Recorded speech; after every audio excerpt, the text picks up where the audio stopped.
Welcome, my digital pathology trailblazers. Last week, I went to Washington, D.C., where I covered the NCCN Policy Summit on the evolving artificial intelligence landscape in cancer care. And let me tell you, what I discovered there, what I heard there from the cancer care leaders in the US was very hopeful and pretty honest. I came out of there with a really positive attitude towards how AI can improve cancer care. Let me tell you, there was no hype, no overpromising, but very honest, raw, real life examples of what is and what could be done. Learn about the newest digital pathology trends in science and industry, meet the most interesting people in the niche, and gain insights relevant to your own projects. Here is where pathology meets computer science. You are listening to the Digital Pathology Podcast with your host, Dr. Alexandra Zhurov. So, taking one step back, for those who might not be familiar, NCCN is the National Comprehensive Cancer Network. This is basically the organization that defines cancer care guidelines worldwide. When they put something in the guidelines, the entire oncology world listens. Picture this, and I'm sure many of you have experienced similar things or heard of similar things. You're sitting in the meeting room explaining to your leadership team why your AI initiative is maybe 6 months behind schedule and a bit over budget, while others are successfully implementing it and seeing the results. So you're not alone in your frustration, because even the most well funded cancer care institutions are struggling with some implementation challenges that keep healthcare leaders awake at night. But here's what I learned that may change a few things for you. I discovered 7 counterintuitive secrets that successful healthcare leaders are using to fast track their AI implementation, while others remain stuck or just don't touch it at all. So let's dive into it. But before we get to those secrets, let me give you some context about what I witnessed at this summit. This wasn't a typical academic conference. These were cancer care leaders from across the healthcare spectrum. And so we're talking about representatives from major cancer centers, policymakers, pharmaceutical companies, pathologists, radiologists, oncologists, AI experts as well. And the most striking thing also was the diversity of perspectives. Not everybody agreed with each other. Not everybody was equally enthusiastic about AI, but everybody recognized the potential and everybody was grappling with the same fundamental question: how do we implement AI responsibly and effectively? So, this brings me to the first counterintuitive secret. The secret number 1 is to stop chasing perfect AI tools and build strategic frameworks instead. Here's what caught everyone off guard at the summit, and this was super surprising to me as well. The most successful AI implementations aren't using the best tools. So it's not about, the newest model CNNs versus transformer-based models for image analysis or things like that. And the most successful implementers are using strategic guardrail frameworks that prevent bottlenecks while maintaining safety. So let me give you a real world example that was discussed. Maryland has this new AI regulation. It's going to be effective on October 1st, 2025. Now, instead of banning AI or requiring perfect validation, Maryland created specific framework requirements for health insurance carriers and pharmacy benefit managers. So this is for health insurance, but here's what's interesting about this approach. They prohibit using AI to deny, delay, or modify care. So in these instances, delay, deny, or modify, they require human provider confirmation, but only at these critical decision points, not everywhere, just at these points where decisions could significantly impact patient care. So you're not going to make a human click approve for every single AI assisted thing, but at those critical points, you will. So the clinical world can apply a similar logic. I heard about AI case prioritization systems where AI automatically prioritizes clinical findings for immediate review or radiology findings or whatever findings, right? But a radiologist must confirm before any urgent clinical communication goes out. And the result is faster clinical case identification without compromising safety. So you prioritize. This is basically kind of low safety assistance from AI. And both approaches follow the same principle. Let AI operate efficiently in low risk areas, but require human confirmation where decisions could significantly impact patient care. And this is important in digital pathology as well, because we need to ask ourselves how not to get caught up in the perfectionist trap. We want the AI to be 100% accurate before we even consider implementation. But what if we could identify areas or ways of deploying it where strategic guardrails could be more effective than these super high accuracy tools? I'm not saying to use bad tools, but to figure out the way to leverage the tools we have in a responsible way that already benefits patients. Secret two: embrace biological drift instead of fighting it. Many healthcare leaders at the summit expressed concern about the same issue. What happens when our AI stops working? What happens when your model drifts? And the counterintuitive insight that emerged was that successful implementations plan for biological drift from day one. So let me explain what this means, because this concept was pretty confusing to me initially. The AI model itself doesn't change or drift if we like don't keep training it, right? Because the question that I hear often, okay, what if the tool changes? Like, what if the tool has some kind of reinforcement learning capabilities or something and it changes? Well, if you deploy it, you cannot have this like change autonomously. But even if the model remains exactly the same, like the same code, the same algorithms are deployed, what changes is the biological reality around us. So this we cannot control for. Patient populations evolve, disease presentation shifts, demographics change. So basically, people change.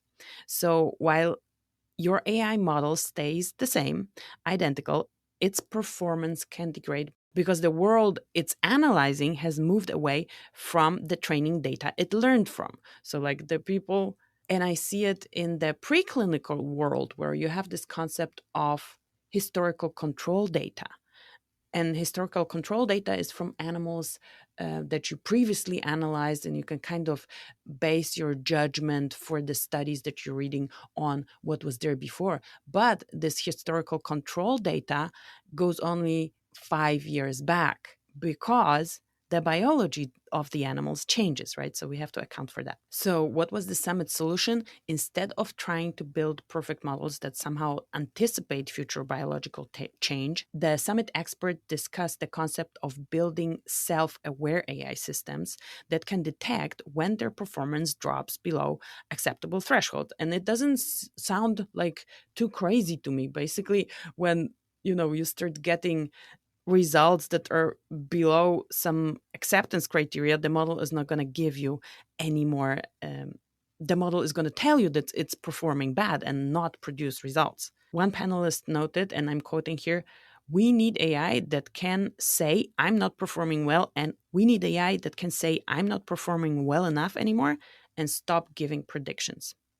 And I think it's interesting because rather than spending months trying to predict possible biological change, you build monitoring systems that detect when performance degrades and alert human oversight. So, in digital pathology and in any other medical discipline, this means we need to think beyond the initial deployment, and we need to plan for how we'll monitor our AI tools over time and what happens when they need recalibration. Secret number three: target underutilized care areas, not your strongest programs. The intuitive approach for many healthcare leaders, and I kind of was subscribing to this approach as well, is to implement AI in the best performing departments first. Areas where you have strong workflows, experienced staff, proven processes. But the summit revealed a different strategy that may be more beneficial to target areas where standard care is already underutilized or like underperforming or difficult to implement consistently. And one of the panelists, Dr. Travis Osterman from Vanderbilt, highlighted this challenge pretty well. He said, "We don't even do molecular testing consistently. So let's not think of AI until we fix the basics." But a counterintuitive insight here is that, at least for pathology, this is where it gets exciting, because what if AI could help you skip the traditional implementation barriers entirely? And what am I talking about here? You might have heard me talking about this particular application. So, molecular testing prediction from pathology images. Instead of requiring expensive next generation sequencing on every sample, AI can predict molecular mutations from standard histology and triage cases for targeted testing. And that reduces cost very significantly and improves access. And there are places where there's no option for molecular testing. So if I was in that place and had my tissue analyzed, I would rather have a strong prediction than nothing. So this is basically technology leapfrogging, where you are using AI to bypass traditional bottlenecks rather than trying to perfect the traditional process first. And for digital pathology specifically, and there are other areas where we could leverage the technology leapfrogging once the technology is ready for that. For example, glassless pathology, or less cutting edge, this could mean looking at areas where we struggle with consistency or access, maybe primary biopsy interpretation in underserved areas, or complex stain interpretation where expertise is limited. Anything that will give us a benefit over what is there, but not compromise what is already there. Secret 4: design for patients receiving care and not just providers giving it. This insight was a very interesting blind spot at the summit, and honestly, it was an eye opener for me as well. One of the panelists, who had been a cancer patient herself, shared the story that really stuck with me. After chemotherapy, she received a multi-page list of potential side effects. I don't know, she said like 3 pages or 4 pages of like what could possibly happen to her after the treatment. And she asked the doctor, okay, which one will I get after this treatment? And the response was, well, we don't know. You will tell us. This is when it became clear in the room, and it was pretty powerful moment, that we've been focusing heavily on how AI can make providers better at giving care. It's like to provide better care for patients. But we've given less attention to how patients experience receiving care. And Dr. Goodman, who was the summit moderator, emphasized this beautifully. He said patients are going to want to benefit from AI that's also personalized and patient focused and brings across the priority information in a clear way. So basically, the most effective AI implementations consider both sides of the care equation: the provider giving perspective, AI that helps doctors diagnose faster, optimize treatment protocols, streamline workflows, improve schedules for nurses, and all these things. But equally essential is the patient receiving perspective, AI that helps patients understand the diagnosis in accessible terms, personalizes patients' education. And I firmly believe in personalized education, especially in adult education and in-person settings, which is what we have in healthcare. I'm kind of passionate about learning as an adult and teaching adults. I know I'm digressing a little bit, but after having studied for several exams and like figuring out the best way for me, and then trying to teach stuff online and offline, I see that the best way for me is not always the best way for somebody else, because this guiding principle of never underestimate your audience's intelligence, but never overestimate their prior knowledge, attitude, and beliefs, and all that stuff, kind of brings you to the concept of personalized education. Like we always talk about personalized medicine, checking all these biomarkers. The same counts for education. And going back to cancer education and basically cancer information for patients, they only need the information that they need. They don't need all the other information. Like the panelist had like five, well, I don't know how many pages I said, but a lot of pages of potential side effects. What is she going to get?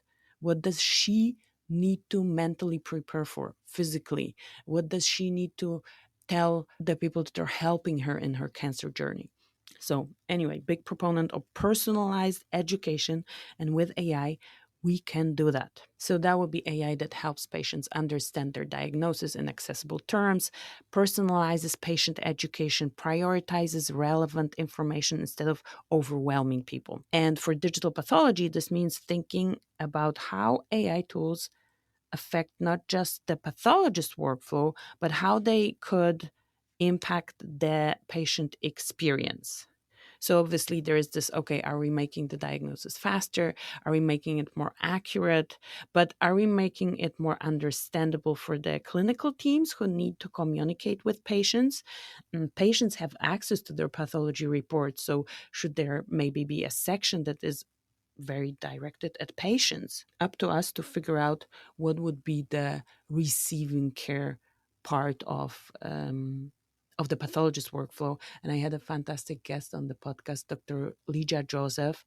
She is a pioneer in interacting with patients as a pathology and helping them understand their disease. I'm going to link to this episode in the show notes as well. Secret 5: follow the pioneers, don't reinvent from scratch. The summit revealed something that could save you 12 to 18 months of development time. And it's just an estimate. I don't know how much time it could actually save. But the thing is that successful healthcare leaders aren't starting from scratch.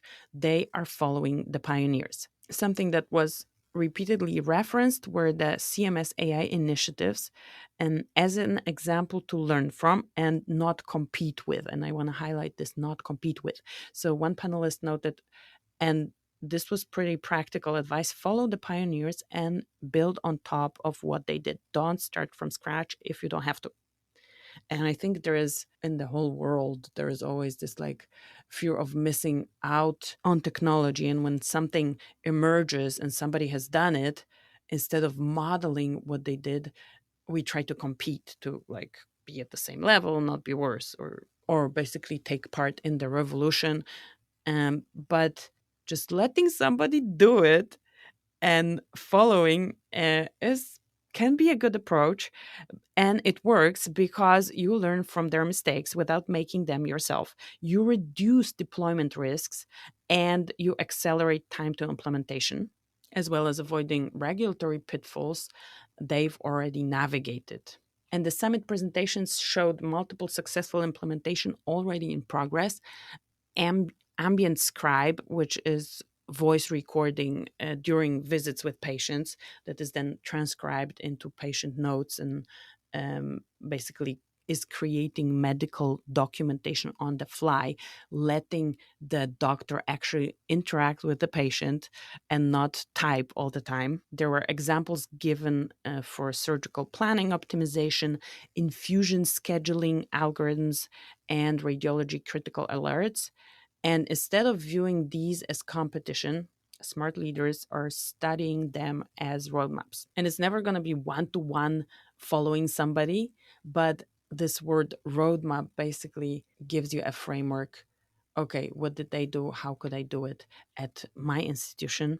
And for pathology, we could look into similar fields like radiology AI deployments, or just other successful digital pathology implementations in other institutions, study their approaches, learn from their challenges, and, if possible, adapt their frameworks to our environment.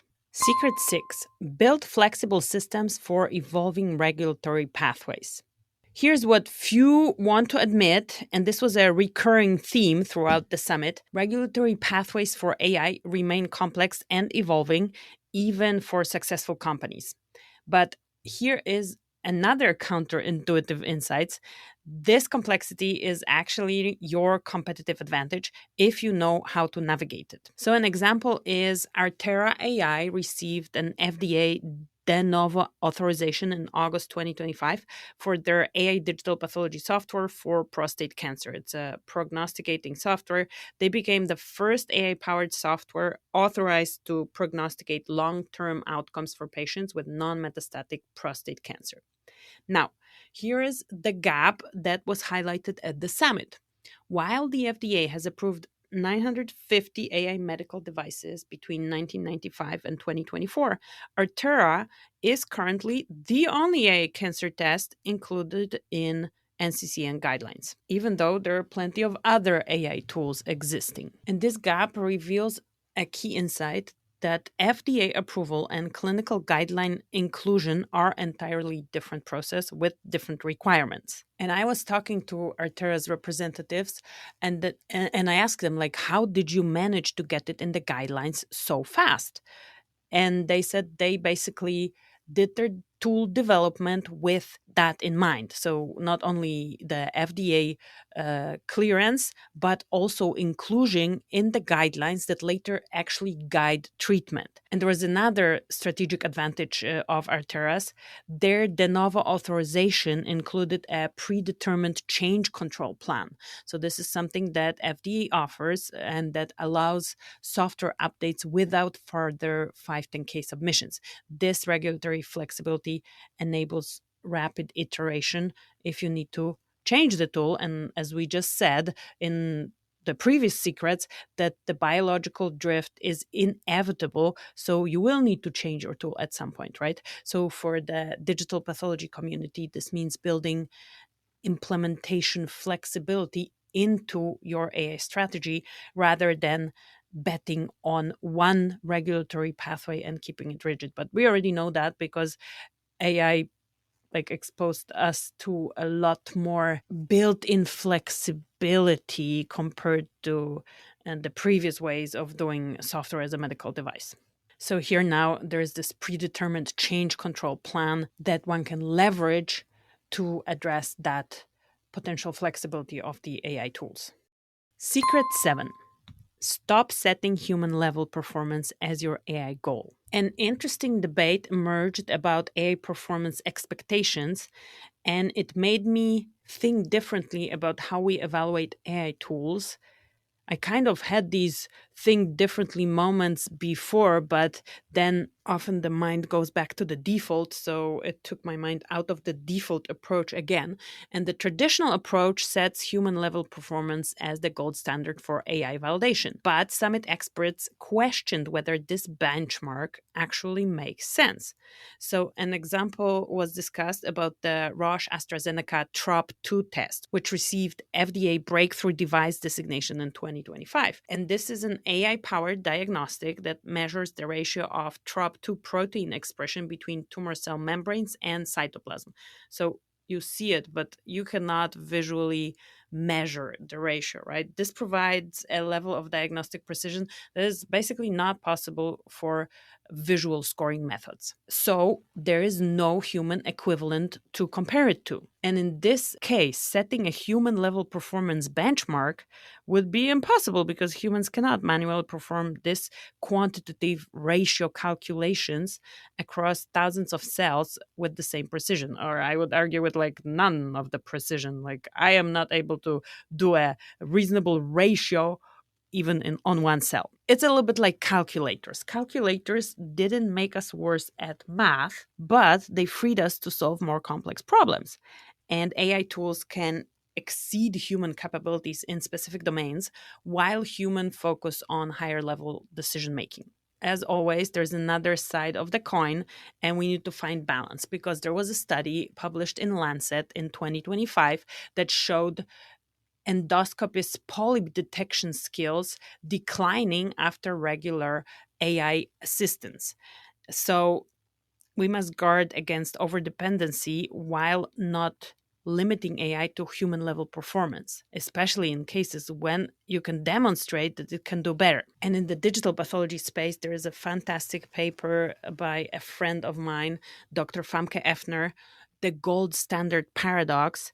And in our world, this means setting evidence standard based on the intended use, potential impact, and the actual capabilities of the technology and not arbitrary human level benchmarks. And the classic is annotations. Okay, you have pathologists annotate different structures, and then AI model is recognizing those structures. Okay, every pathologist is gonna annotate differently. And my favorite super specific example for this is the chameleon challenge. Chameleon challenge was a challenge, computer vision challenge for detecting cancer metastasis in lymph nodes. So what you're looking for are epithelial cells in a section of a lymph node, and then you would have pathologists annotate it, and that was the ground truth. But they also had better ground truth. And the better ground truth was immunohistochemistry staining for cytokeratin, which is a marker of epithelial cells. So you would also see how pathologists differed from the, I call it, better ground truth. And better because it's objective, because it's based on chemistry and not on a visual perception of a human. And you would see instances where there were epithelial cells stained within the lymph node that were missed by the pathologist. So then, instead of comparing the performance of the algorithms, AI algorithms, detecting those epithelial cells against manual annotations of a pathologist, you could actually compare it against the ground truth generated by immunohistochemistry. So the human level benchmarks are pretty arbitrary. Sometimes they're fantastic, sometimes they're not that fantastic. Okay, so let's take one step back and look what these 7 secrets tell us about the current state of AI implementation in healthcare. I don't think that what the summit revealed about 2025 was what most healthcare leaders expected. Healthcare providers are already using AI tools, but not consistently and not systematically. And the gap isn't in AI capability, it's in implementation strategy. Successful healthcare leaders are taking a strategic multi track approach. Track one would be strategic framework building, focusing on guardrail placement rather than perfect tools. Then, track two, patient centric design, building AI for both caregiving and care receiving experiences. And track three, capability appropriate standards, setting evidence requirements based on what the technology can actually achieve. Those succeeding in AI implementation in 2025 aren't trying to implement everything at once. So all these principles are for single use cases. It's not that like everybody is now using AI all over and across the board. These are single places where AI is or has been implemented successfully. And they're executing all 3 tracks simultaneously while building systems that can adapt as regulatory clarity emerges. How would it specifically apply to digital pathology? First, when we're evaluating AI tools for pathology, I would say let's not get caught in the perfection trap in the classical way of evaluating these tools. Instead, let's ask, where can we place strategic guardrails that maintain safety without creating bottlenecks? And this may not be a diagnostic application. Maybe it is prioritization application or some other workflow streamlining application. Or maybe there is a way to guardrail a diagnostic application, but it doesn't have to be. Second, for diagnostic applications, we should plan for biological drift from day one. The AI models will encounter new tumor types, new staining protocols, new demographics. So, building monitoring into the implementation strategy is crucial. Third, let's look for areas where standard pathology practice is already underutilized, maybe telepathology in rural areas or remote areas, or specialized stain interpretation where expertise is limited, or maybe virtual staining, maybe glassless pathology, maybe molecular predictions from H&E images. These might be better AI implementation targets than the strongest programs or the strongest diagnostic areas. Fourth, let's consider the patient impact on the AI implementations. How does faster, more accurate pathology diagnosis ultimately improve the patient experience? Let's make sure we can articulate this connection. And here, like, faster and more precise, again, doesn't need to be during the diagnostic step. It can be during the workflow step. It can be during the diagnostic material creation step. Like, let's look at the full tissue journey from being taken from the patient to being delivered to the patient back as a pathology report. Okay, what can we change there? Like, let's look at it a little bit more holistically. Fifth, let's study successful implementation in similar fields. So all the trailblazers who already did this, who already went digital, who already have a device cleared, a scanner cleared. Let's learn from them. And also for pioneers in radiology AI. I am super happy to see that at the Society for Imaging Informatics in Medicine, we have more and more pathologists being represented, because we are an imaging specialty as well. It's not only radiologists, but let's see what has been done in the radiology space. They are very much ahead of us in terms of the logistics of digitization. Obviously, they have a different process, but AI is being developed in parallel in both branches of medicine, right? In both specialties. So, okay, let's learn from each other what worked better in pathology and what worked better in radiology. How can we leverage our learnings? Sixth, let's think about building flexibility into the regulatory strategy. The landscape is evolving super fast, and the old rigid approaches, well, will probably not serve us anymore. And then finally, let's set performance standards based on what the technology can actually achieve and not on arbitrary comparison to human performance. So where does that leave us? What are the implications for the future of digital pathology and AI implementation in medicine? I think what we're seeing is a maturation of AI implementation strategies, which I love. We're moving beyond the, wow, look what AI can do phase into the, how do we actually deploy this responsibly and effectively? Because we already know it can do a lot. And now the question is, okay, how can we leverage this for the benefits of the patients? For digital pathology, I think we're going to see more focus on integration rather than innovation, or maybe not rather, but in parallel. Integration is going to be as important as innovation, because we already know that AI can help pathology.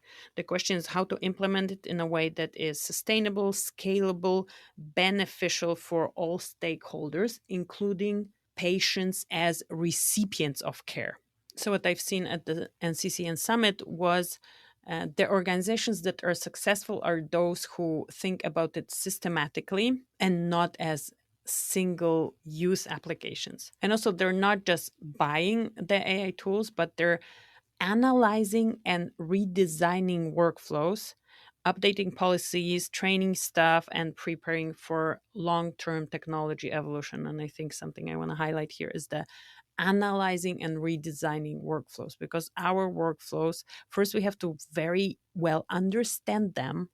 And the bigger the organization, the more specialized everybody in the organization is. So understanding each other's workflow to be able to apply AI systematically is a challenge. Like, it's a labyrinth to navigate a full organization.